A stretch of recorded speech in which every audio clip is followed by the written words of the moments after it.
வணக்கம் அவர்களே. இந்த யாழ்ப்பாணத்தில் பெண் தலைமைத்துவ குடும்பம் ஒன்றோட வீட்டுக்குள்ள இரவு வேளையில நுழைந்து அநாகரிகமாக நடந்து கொண்ட யூடியூபர் கைது செய்யப்பட்டு விளக்கமறியலில் வைக்கப்பட்டிருக்கின்றார். அவர் உட்பட 4 பேர் விளக்கமறியலில் வைக்குமாறு மல்லாகம் நீதிமன்றம் இன்று உத்தரவிட்டிருக்கின்றது. யாழ்ப்பாணம் பிரதித்துறை பகுதியை சேர்ந்த இந்த குறித்த யூடியூபரும் வறியவர்களுக்கு உதவி செய்வதாக புலம்பெயர் தமிழர்களிடம் நிதியினை பெற்று அதனூடாக உதவி செய்வது போன்ற காணொலிகளை தனது யூடியூப் தளத்தில் பதிவேற்றி வந்திருக்கின்றார். தேவைப்படுற நக்கல் நையாண்டிகளோட பேசித்தான் அவர் காணொலி எடுத்து மிகவும் பிரபலமாக வந்த ஒரு நபர் அப்படின்னு சொல்லப்படுகின்றது. இந்த நிலையில தான் பல்வேறு தரப்பிலிருந்து தொடர்ச்சியாக அவருக்கு எதிர்ப்புகள் கிளம்பிய நிலையில அவர் 5 மாதங்களுக்கு முன்னர் பதிவிட்ட ஒரு வீடியோ ஒன்று திருப்பெடுக்கப்பட்டு அது சம்பந்தப்பட்டு மிகப்பெரிய அளவில் சமூக வலைத்தளங்களில் எதிர்ப்புணர்வுகள் கொண்டுவரப்பட்டிருந்தது. கடந்த சில தினங்களுக்கு முன்னர் தந்தையை இழந்து தாயின் அரவணைப்பில் வாழ்ந்து வர பாடசாலை மாணவர் என்ற இரவு வேலை சென்ற குறித்த நபர் பாடசாலை மாணவியை காணொலி எடுக்க முற்பட்டுள்ளதாக சொல்லப்படுகின்றது.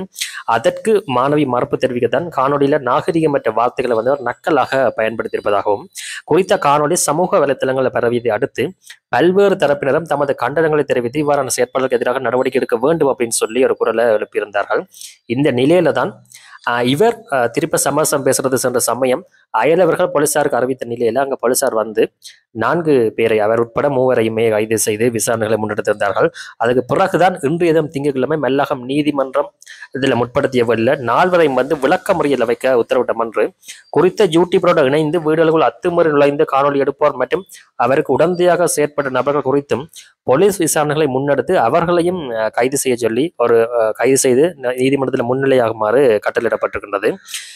கிட்டத்தட்ட இந்த பிரச்சனைக்கு 14 நாட்கள் அதாவது பிணை நிராகரிக்கப்பட்டு 14 நாட்கள் சிறையில் அடைக்கப்படுறதுடைய வாய்ப்பு இருப்பதாகவும் சொல்லப்படுகிறது. அதோட அல்லது 3 மாதங்கள் அதாவது 14 நாள்லேருந்து 3 மாதங்கள் வரைக்கும் இவர் சிறையில் அடைக்கப்படுறதுடைய வாய்ப்பு இருப்பதாக சொல்லப்படுகின்றது. இதை தாண்டி இவருக்கு ஆதரவாக சட்டத்திறனிகளும் ஆஜராகாமல் இருக்கிறது நல்லம் அப்படின்ற மாதிரியும் பல இடங்கள்ல எதிர்ப்பு குரல்கள் உருவாகி வருகின்றது.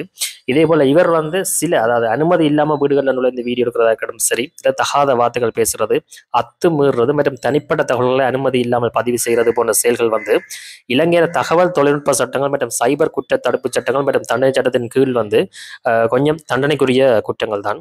அந்த வகையில பார்த்தா இலங்கை தண்டனை சட்டத்தில் பாலியல் தொந்தரவுகளா இருக்கட்டும் சரி, மிரட்டல் மற்றும் அச்சுறுத்தலா இருக்கட்டும் சரி, ஏமாற்றம் மற்றும் போலி அடையாளம் காட்டுதலா இருக்கட்டும் சரி, சைபர் குற்றங்கள் தடுப்பு சட்டம், கணனி குற்றங்களுக்கான விதிமுறைகள், அனுமதி இல்லாமல் வீடியோ எடுத்தல் மற்றும் பரப்புதல் குற்றம் அப்படின்னு சொல்லியும் சொல்லப்படுகிறது. இதை விட அனுமதி இல்லாமல் வீடுகளில் நுழைகிறதும் ஒரு குற்றம் அப்படின்னு சொல்லப்படுகிறது. இப்படி எல்லா குற்றங்களையும் இவர் செய்திருக்கின்றார். அந்த வகையில பார்த்தால் எல்லாத்துக்கும் சேர்த்து தான் இல்லை நீதிமன்றம் பார்க்கறதுக்குரிய வாய்ப்பு இருக்கிறது.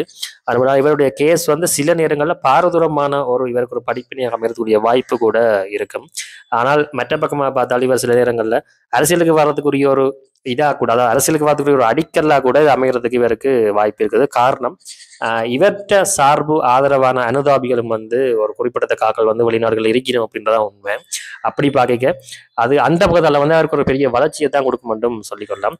இந்த பக்கத்துல மகிழ்ச்சி அடையணும் பிடிச்சி உள்ள போட்டாச்சு அப்படின்னு சொல்லி, ஆனால் பிடிச்சி உள்ள போட்டாலும் அதையும் சாதகமாக பயன்படுத்தி அவர் வெளியில வரக்கூடிய வாய்ப்பும் அதை வச்சுக்கொண்டு அதை வாக்கா மாற்றக்கூடிய வாய்ப்புகளும் பிரகாசமாக இருக்குது அப்படின்றதான் மறக்க முடியாத உண்மை. பார்க்கலாம் இதுகள் என்ன மாதிரி நடக்க போகுது அப்படின்னு சொல்லி. இது சம்பந்தப்பட்ட மேலதிக கருத்துக்கள் தான் கமெண்ட் செக்ஷன்ல தெரியப்படுத்துங்கள். நன்றி.